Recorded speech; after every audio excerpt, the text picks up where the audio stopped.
Welcome to the We Are All Dying podcast. My name is Jenna Goodhand, and my hope is that through these conversations, we become more comfortable, competent, and confident talking about death.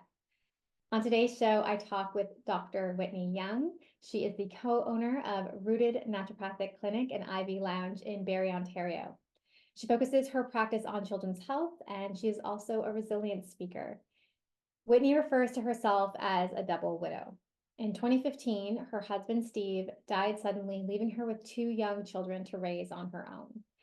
In 2019, she remarried a widower named Tim, but was sadly widowed again after only 2 short years of marriage. Through her own grief journey, she has truly learned about resilience, community, and choosing the life you love. Welcome to the show, Whitney. I am so grateful to have you with us today. Thank you for having me. It's great. Well, we are just getting acquainted with each other, but a good friend of ours connected us, so I know a little bit about your story. But what I'd like to know, in the context of this podcast, we're talking about the fact that we all have a limited time here. When in your life did death sort of become a thing? Do you remember as a child, the first loss in your life, when death became the sort of realization or revelation? Is there a story a long time ago about death that you want to share? Yeah, I think my first memory of it was our dog dying. Um, so the dog, my parents had the dog before I was born, so I'm not even sure how old I was. I was probably elementary school, and then I remember just being like deeply sad and spending the night in my parents' bed for a few days, and then after that kind of just having this realization like, oh my gosh, like this is for real. um and I think that was my first memory. And do you remember sort of how your parents explained it to you, and if that kind of stuck with you, or if that idea around death has evolved? I know as children, sometimes we don't get the full story or the full understanding. hmm You know what? I don't really remember. It probably wasn't really talked about, like, oh, she died and like that's it. Like, so in our family where I grew up, like most uncomfortable things were just not really brought to light or discussed in depth. It was like, okay, well, let's move on. And um, you know, my dad was religious, my mom wasn't. My dad wasn't incredibly religious, so just kind of fell in this like murky zone of like, what is death? I don't know. It sounds terrible. I'm going to avoid it. Like when whenever we drove by cemeteries, I remember like looking the other way and like, Yeah. so, So, how do you think that shaped you and your own experiences that have sort of happened in your life when you've sort of had to face these things, you couldn't turn away from them? yeah. I think in my early 20s when I was really just trying to find myself and like spirituality and what does this all mean? Um, and I tried different hats on, but until I had my own personal losses, with my husband's passing away, then it was just more confronting. And now it's like, okay, now I definitely have become way more comfortable with the concept because I've had to, I Right. guess, you know? Yeah. So you've had an experience times two that most people would identify as one of the worst things that could ever happen to a person. Do you Mhm. want to share kind of, maybe let's start with one, the first time you lost your husband, and kind of take us through that experience for you. Sure. Guess I'll just let everyone know, like, I'm a double widow. Just like, let's put that out there. I've lost two husbands. So, the first time was when our kids we have two daughters. So, when they were 2.5 years old and 3 months old, my husband passed away suddenly of a heart attack. Just no warning at all. It was a beautiful Sunday afternoon in September, and then yeah, it was just unexpected. So I was obviously in shock for probably a year. Um, dealing with that, and not only being postpartum and all the hormones and sleepless nights because of that, but then, obviously the depression and coping with our new reality. Mhm. And so, I mean, what were some of the first things that were going through your mind when you sort of realized this was a new reality for you? Um, I mean, part of it was maybe the denial, like, okay, like this isn't real. Okay, come back. Like, I'm ready for you to come back now. Um, and really back to the basics of, okay, I need to sleep, I need to eat, I need to take care of these babies, and that's about it, so I didn't have much brain capacity for doing much more. um, and then I did start grasping onto, like, okay, I feel like I'm the only one here, like I don't know any other young widows. Mhm. How, like, sometimes I would look on my outside of myself. I'm like, oh my God, this is so sad. Like from, what my friends were experiencing looking in. And I started looking for other people like me. And through that first year, I found other young widows, and they became, my lifelines of, okay, you get it. This sucks. And at least we're not quite alone, you know. Yeah. Um, did you have moments where you felt really hopeless, like you didn't want to go on, that you couldn't face the reality of this? Definitely. Yeah, definitely. More for me, it was running away. Like I wanted to just run away from it. Um, you know, I didn't get to the point of suicidal or those kind of thoughts, but okay, I'll just take the baby and run away, and I don't have to deal with it. Start again, be fresh. No one needs to know who I am. And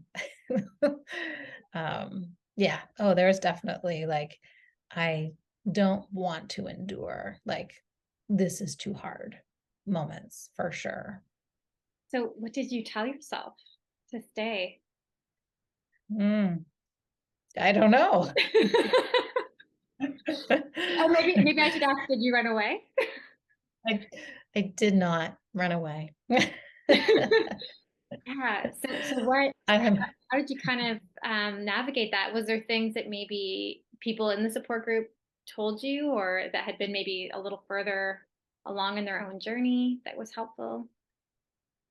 Yes, there was one I remember being told, as a friend of mine, he lost his dad when he was 6.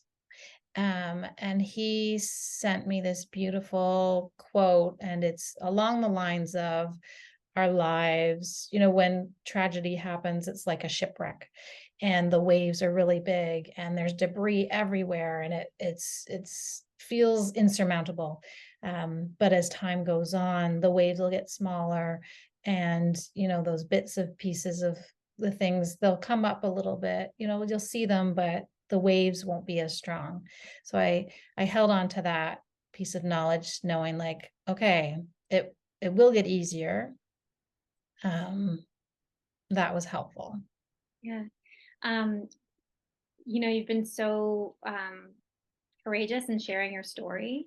I think probably part of that is to give people who might have that experience you have some, I don't know if comfort's the word. It's hard to comfort someone during something like that, but maybe some hope. Is there something you wish you'd had, or wish you'd done differently when this first happened to you?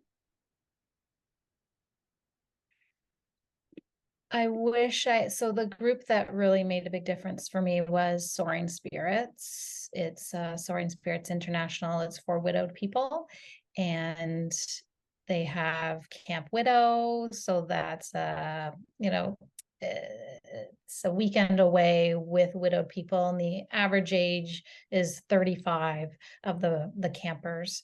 And it's not really camp, it's at the Marriott Hotel.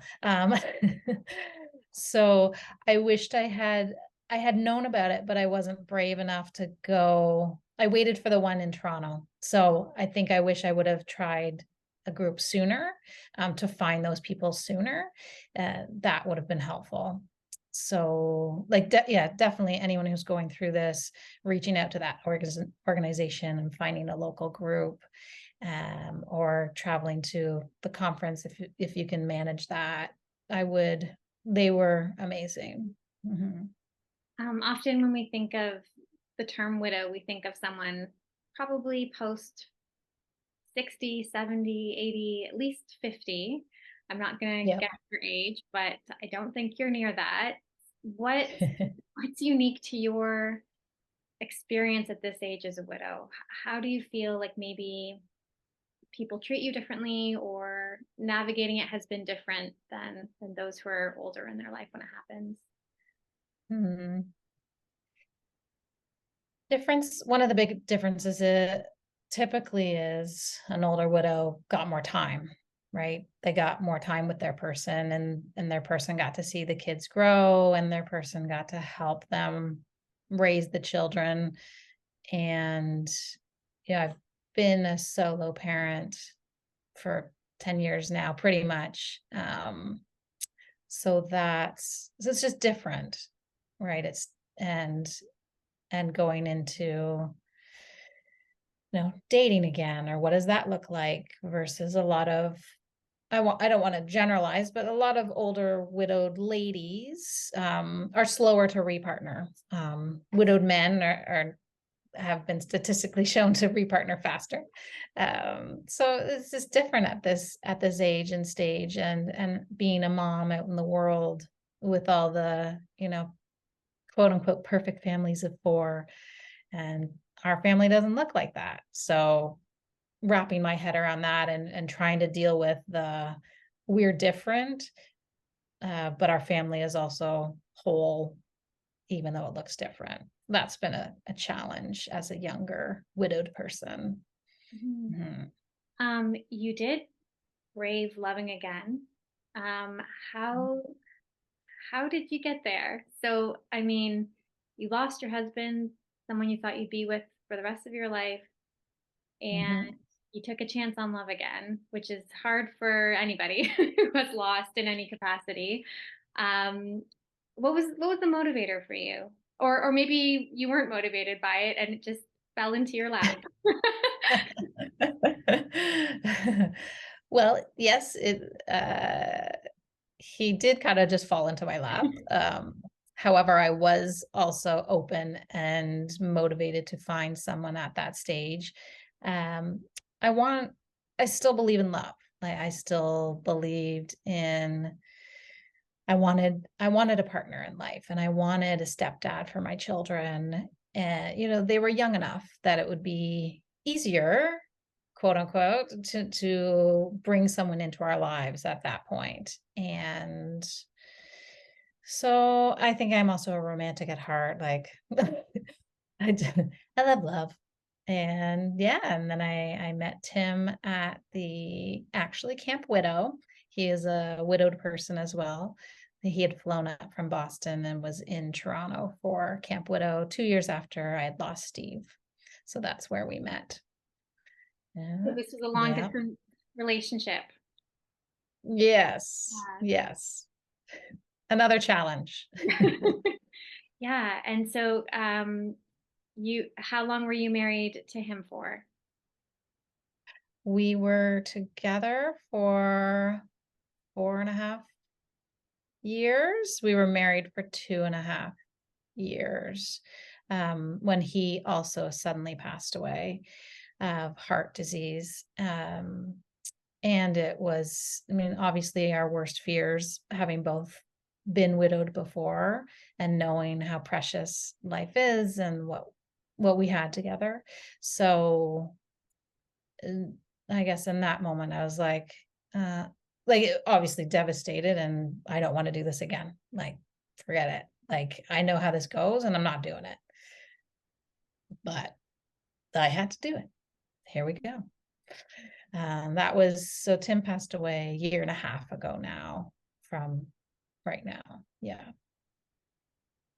And so this time, did you take a similar journey to kind of navigating your next steps? I guess the kids are at different ages at this point, so that would be Hmm. different. What were some Mhm. things you did this time around? The interesting thing is I thought it would be the same. It's like I know how to grieve. I know what I did.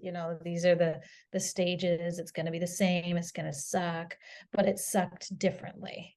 Mm. um, I had more energy this time, so I was able to participate more in life.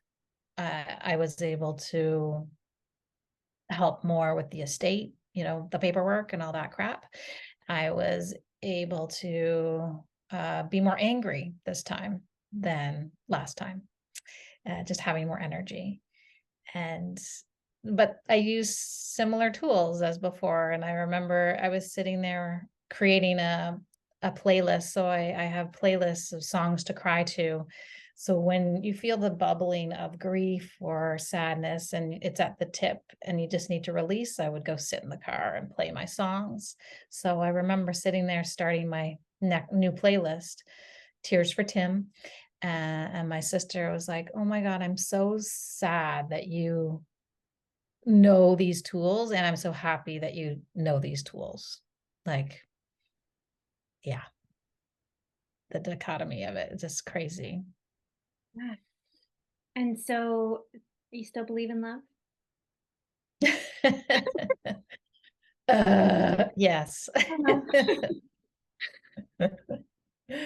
Yeah. Um, I love the song list and sort of, something to kind of help you prompt your feelings to get Mhm. out of you. Are there other strategies or tools that you think would help people who are kind of stuck in the grief or the grief is stuck in them, I guess? Hmm.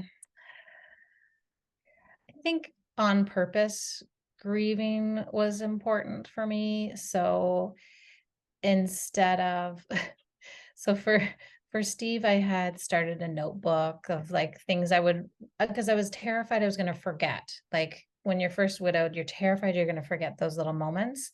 And widowed people, we want to reassure you that you will remember, like you will remember some of those things. But I started writing them down as a notebook, of some of the like cute memories and things, but I never really got to it. So after Tim, it was like that first week, they had printed a bunch of pictures out for his celebration of life. So I asked my mom, please go get me a scrapbook. Like, so I started scrapbooking like that week. I'm like, yep, I'm just gonna scrapbook. I was like scrapbooking my feelings. Um, and and then the other thing we've done this past year is because we have so many dates, right, to remember, of birthdays, anniversaries, death days. I decided with the kids and my parents that we're going to celebrate the Day of the Dead. Um, so we picked a day in November or October, I can't remember. It wasn't exactly the Day of the Dead, but it was around there. And we celebrated all the people that we have lost, and we ate their favorite foods and put up pictures, and it was really nice. Um, so that was kind of grieving on purpose in a more positive and celebratory way, which is nice.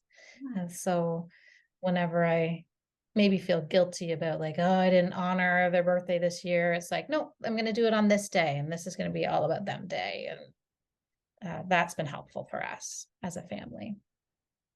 Is there other ways that you interact, engage, or continue the relationship with them? Definitely like signs, things around like ladybugs remind me of Steve. So I'll see a ladybug. I'm like, oh, hey, Steve, you know, um, those kind of little things. And I talk about them a lot with my kids. Um, Tim, I think I'm still in the middle of that one. We're still processing and working on my relationship with him. I'm still a little angry. What Yeah. about your kids? How has this, unfolded for them? They were so young, sort of at the beginning, so I'm sure conversations back then were quite minimal in terms of Mhm. their own ability to express feelings and things like that, especially the littlest one. What's their journey been like through this? Hmm. Yeah, it's been interesting to watch the different ages and also their different personalities on how they like to verbalize or don't like to verbalize missing dads. Um, so just showing up for them where they're at.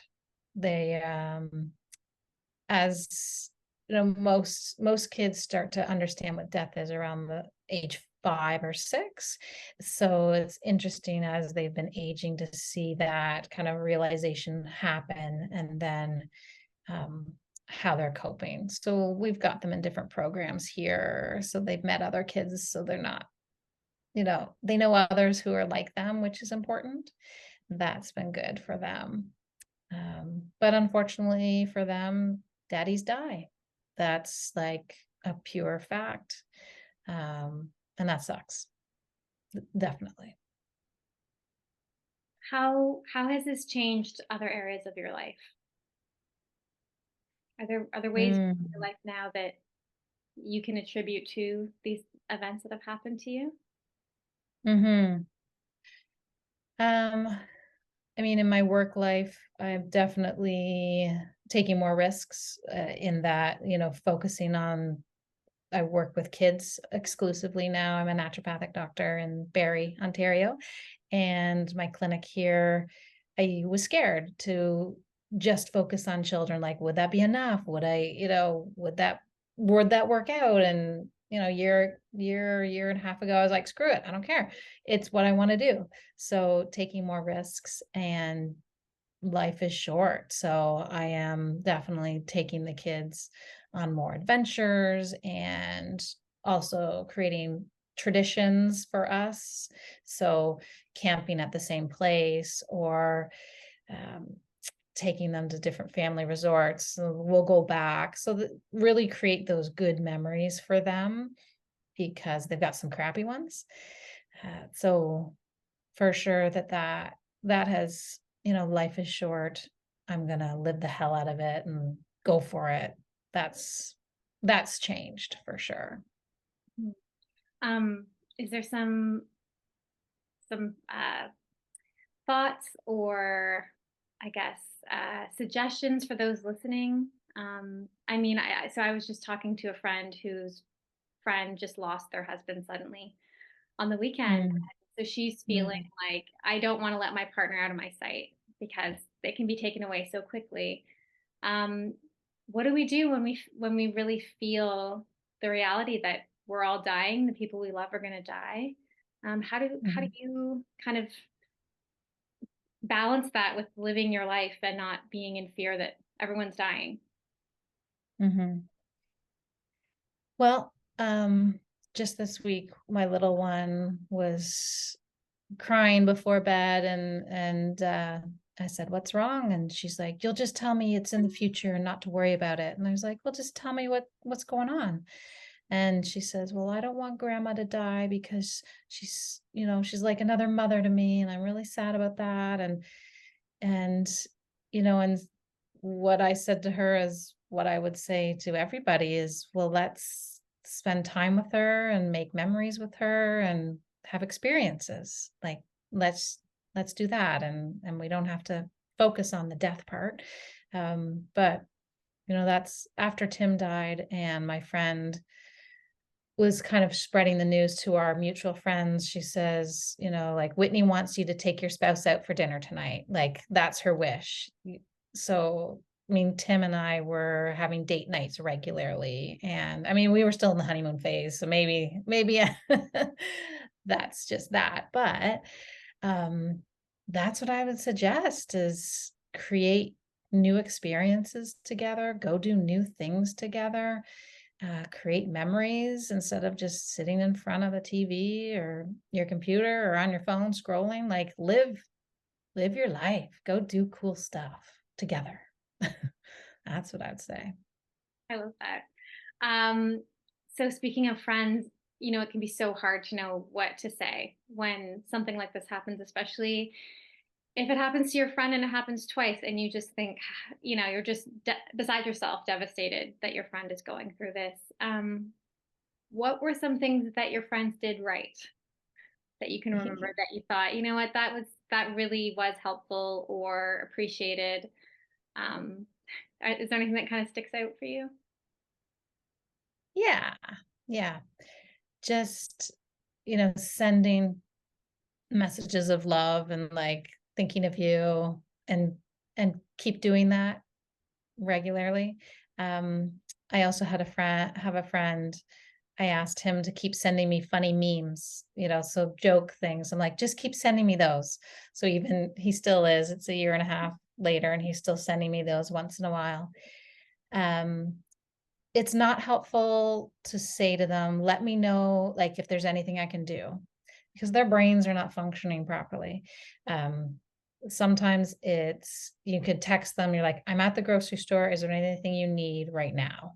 Right. And then, or I had friends who would just pick up a a grocery bag of snacks and this and that and just dropped it on the front porch. Like, thank you. Like, don't make me think about what I need, because I don't know.